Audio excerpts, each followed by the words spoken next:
Well, good morning. I haven't filmed in a little while. I don't know if you can tell from my voice, but I am getting over a cold. I'm feeling good now, but I was down for the count for a couple of days. Probably while I was in Quartzsite around many more people than I am typically around, I probably picked up a bug, and it's just taken me a few days to recover from that. I'm just gonna take you through a realistic day in my life, living in my Subaru. I'm waking up here in Phoenix. I did some laundry when I first woke up, and now we're going to get on with the rest of the day, and you guys are coming with me. So let's go.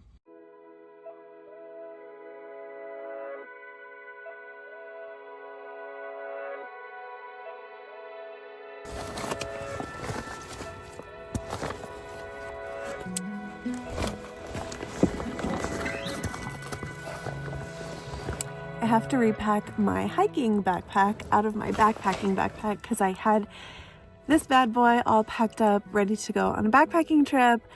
And then I looked at the forecast, the temperatures dropped severely, and the trip that I was gonna go on required me to be walking through a lot of water with cold temperatures and sub-freezing temperatures overnight. It just did not seem like a good idea.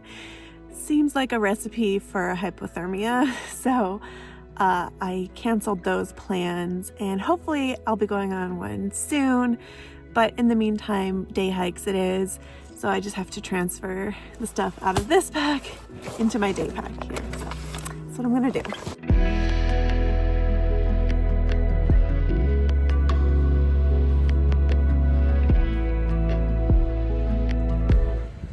Sure is a beautiful spot, isn't Oh, it? yeah.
Well, I've kind of put myself through quite a few extra miles here. I think maybe I lost the trail a couple times. The first time I noticed I lost the trail, and then I thought I caught the trail again, but now I'm not sure that I did, but maybe. Regardless, I definitely lost the trail for quite a while, and it was a little bit tricky getting back, but I was able to find my way. And by saying lost the trail, I lost the trail that I intended to be on. There's a very complex network of trails around here that it all just seem to interconnect quite frequently, and I was just vibing. I was just like hiking, having the best time, enjoying the views, enjoying the sun. The weather is absolutely perfect for hiking, and I just wasn't paying enough attention, so that I noticed I wasn't on the trail and kind of had to backtrack a little bit and go through this complicated little maze to catch the trail again. But I have. This is it right next to me here, and I've just stopped to enjoy a little bit of orange and relax for a second, and then I'm gonna continue hiking. no big deal. I have plenty of energy. Like I said, the weather is perfect. And this is really the most important thing I have to do all day. So lucky me, I can just enjoy it and soak up some vitamin D and vitamin C.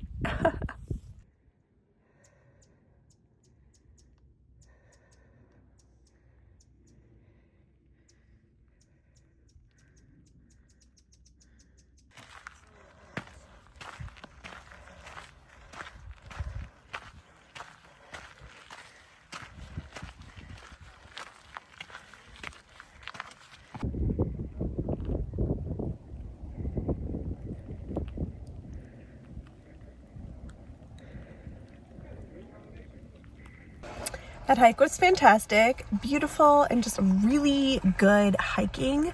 It seems like a lot of people here just go up to this Pizzawa or something like that peak. I did not do that, and I took a whole like kind of circumnavigated the peak and then came up the backside towards the saddle, and then from that saddle you can go up to the summit. I didn't go up to the summit, and then I just like came back down the main way, and that's where everybody was. Like everybody's on that trail. So I mean, that's one of the reasons why I avoided it, is just because I wanted a little bit of solitude and just wanted the pressure of like being able to go at a comfortable pace for me and not feeling like I had to constantly get out of the way and stuff like that. So worked out really well. And I did about 5.2 miles in like 2.5 hours. So yeah, it was pretty cool. And now I am feeling pretty hungry and I also want to get some work done. So I'm going to head out to one of my favorite places to go when there is one available to take care of both of those needs. And that's going to be Panera. I like to go to Panera. Usually it's comfortable with nice available areas to plug in my laptop and get some work done and have something healthy and delicious to eat. So that's what I'm gonna go do right now.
Hello, I'm done with my work.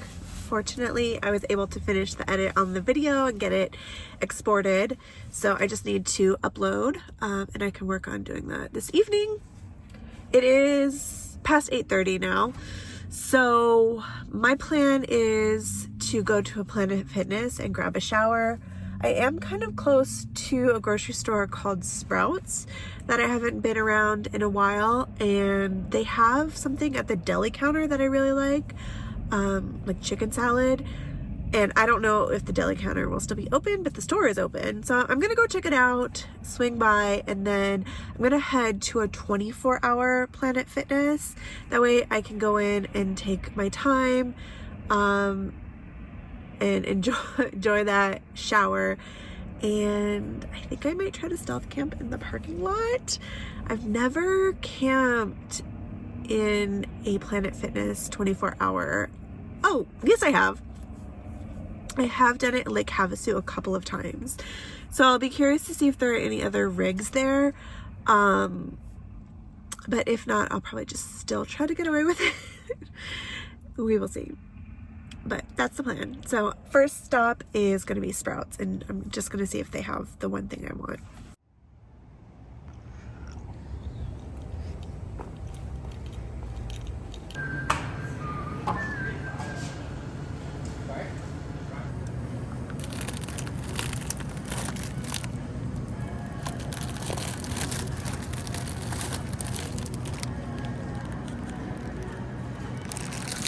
All right.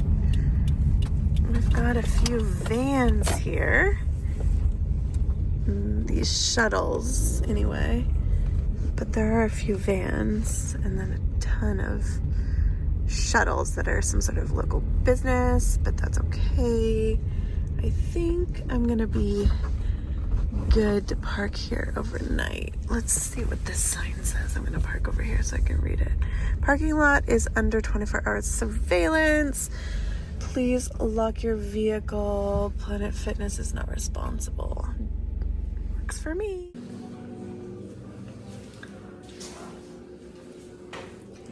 Yeah, maximum privacy. Goodness, when I have clean, blown out hair, I feel a million times better than when it's all matted up top of my head. Whew, yay. Good morning. Good morning. I slept really well last night, or fairly well here at the Planet Fitness parking lot. I did end up noticing that there are some smaller signs that say no overnight. I can't talk. It's too early. I noticed that there are some little signs that say no overnight parking, and it says violators will be towed, but I was fine. Because, I mean, I didn't actually get back out to the car until pretty late anyway, and like, who's policing that? You know, I think that's more of just like a thing. If I made myself at home here in this parking lot, then that releases them from the liability of towing me. Anyway, I am actually not going to spend another night here. I think the last of my packages that I'm waiting for delivery of is supposed to arrive today. It was actually supposed to arrive by end of day yesterday, but it hasn't updated that it has been delivered. So I'm just kind of waiting on word on that so I can just in one fell sweep so I can just pick up my packages at the same time and be on my merry little way. The city environment is not my favorite, but I have to say that I have had a rather pleasant experience in Arizona recently. After I left Quartzsite, I actually went to Prescott for a couple of days, and I didn't film anything because that's when I was feeling really quite sick. But the few people that I did have interaction with before I realized I was getting sick were like super nice, and it was fantastic. And then here in Phoenix, I went the other day, and when I did my laundry, there was this really nice woman who helped me figure out all of the payment that's required for that particular laundromat. They have a very unique system where you have to...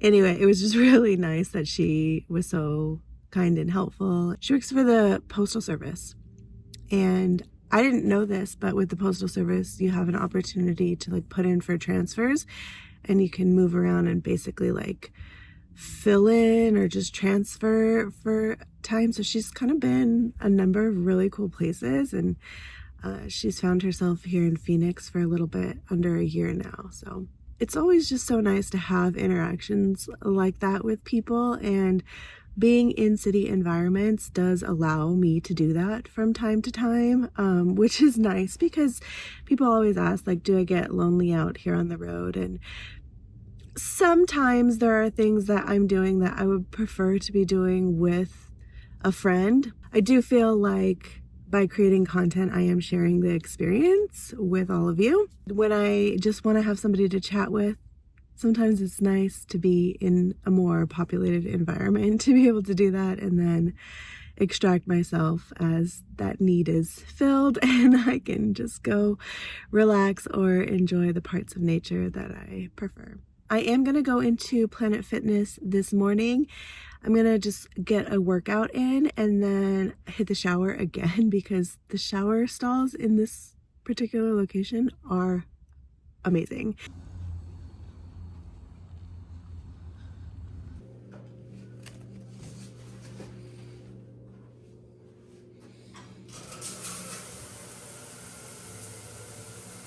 Well, hello. I just wrapped up doing some work for a couple of hours in the cafe. I don't think I touched base with you since after I left the gym. I had a nice workout there. I was able to relax on one of their hydro beds for a little while and get some kinks worked out because my body's feeling a little sore from upping the exercise a bit lately. I had a wonderful shower and came and did some work. That's kind of where we're at right now. I am actually going to head over, I think just 3 minutes away, there's a museum that I'm really interested in checking out. A little backstory. Before I came to Phoenix, there was definitely an impression that I had of Phoenix based on just kind of things I had heard or what I had seen on media or whatever. And that it's, I guess I was thinking snowbirds, a lot of older folks, and that's not necessarily not the case, but what I didn't know is that Phoenix is the 5th largest city by population in the United States, and that it's the 11th largest city by land mass. It feels like somebody just took a stamp and then just went stamp, stamp, like a big stamp. And I think that's just mostly because there's a lot of strip malls. In this area that I'm in right now particularly, it's kind of this strange thing where it's super flat and all of the roof lines and wall lines are like on one level. And then we have these tall palm trees, like you can see behind me here. And that's kind of it. Well, technically I'm in the greater Phoenix area right now, so I'm in Sun City, I think. So not exactly Phoenix, but earlier in this video when I went on a hike, we saw like the mountain views. I mean, it was in the hills, but here it's very different. And this is sort of more of what I had associated long-term in my mind with Phoenix. So let's go check out this museum. And I think this museum lends itself to what my thought process was before, which is why I wanted to mention that.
So actually earlier when I said Sun Cities and I shared my previous impressions of Phoenix, I didn't realize that that's sort of exactly what I was thinking of. I had somewhere in my memory this association of this community, I think. Or maybe that's kind of where a bit of the reputation stems from, right? Sun City is the name of this area, this city. And that comes from this housing development that opened in the 1960s. It was an answer to the change in which people of the time were retiring. So unfortunately, I didn't have a ton of time to spend in the museum. By the time I got there, they were going to close in like 30 minutes. And the docent that toured me around was wonderful. Her name is Gloria, and she's so beautiful. She looks like Joan Allen, the actress. She gave me a lot of information in a short period of time, but I'm going to try to relay some of that to you because I think there's something here that's quite relevant to the content that I share or the things that we tend to talk about in this channel with alternative living. So for me, when this housing development opened, my mother wasn't even born yet. The timeline of my life lines up with the ideology that these places exist and that this is where people go to retire. And I think things are changing again. But in the 1960s, there had been a change where when more people were now retiring because lifespans were longer, but they weren't necessarily living in familial multi-generation homes anymore.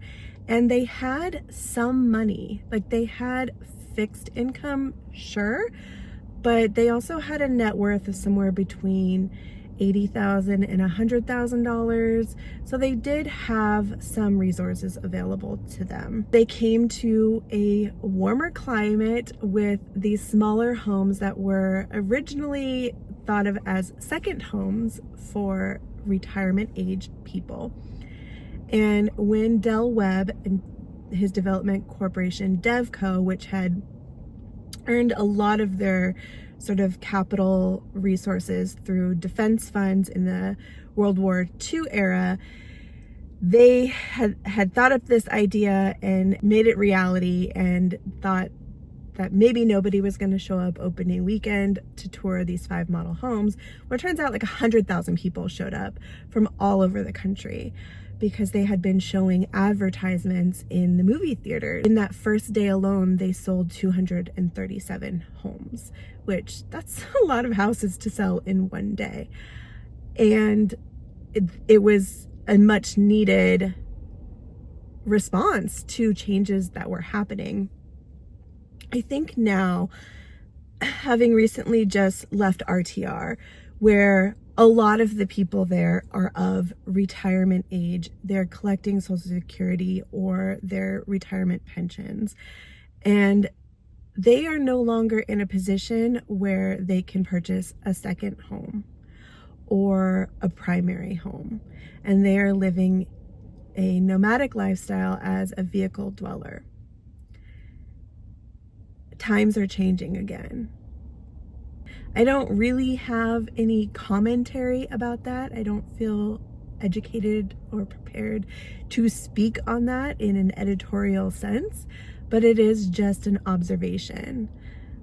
Stark contrast of the times of the 1960s where people were making this change into these homes and this whole area around me and several other, actually dozens of other areas like this throughout the country. A lot to think about there. But on a lighter note, the homes were adorable. Little 2-bedroom, 1 bath.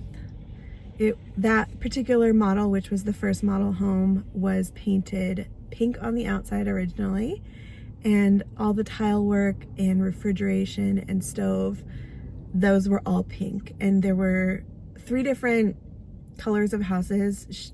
Gloria said it was either pink, blue, green, and yellow. She can't remember which one of those was not one of the colors. And so it followed that same pattern though. The exterior and interior components coincided. And the purchase of the home was between $8,000 and $12,000. It was like $600 more if you wanted air conditioning, and I think something like $1,200 more if you wanted a golf course view.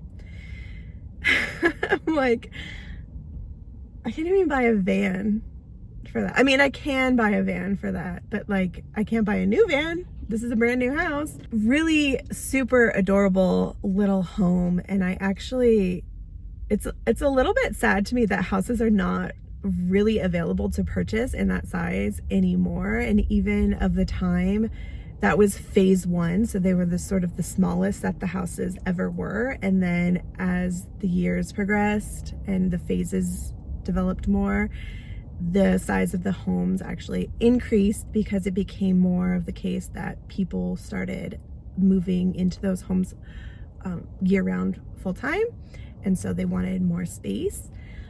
But I just find that little 2-bedroom, 1-bath, kitchen, living room is just like, it's so perfect and it's so easily managed. I just always think of like the amount of time spent cleaning things.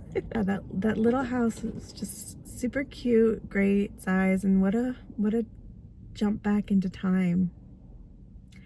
Anyway, I'm going to wrap up this video. If you've joined me on this day in the life in the city, living out of my car, or whatever I'm gonna call this video, thank you for being here. And if you enjoyed it, if you enjoy my content, give me a thumbs up.